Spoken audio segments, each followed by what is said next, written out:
আসসালামু আলাইকুম। শ্যাম রূপ গার্ডেনে আপনাদের স্বাগতম। আপনারা দেখছেন থাই সাদা জাম। গাছটির বয়স প্রায় 3 বছর, যদিও বা 12 মাসিক বলা হয়। আসলে এখনও পর্যন্ত আমি শুধু 3বারই পেয়েছি, 12 মাসের ওই ধরনের কোনো কিছুই দেখিনি। এবারেই মোটামুটি ভালো ফলন পেয়েছি।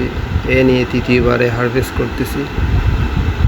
মাশাআল্লাহ, খেতে চমৎকার। যখন পরিপুষ্ট হয় তখন খেতে খুবই চমৎকার, পাখির জন্য রাখা যায় না।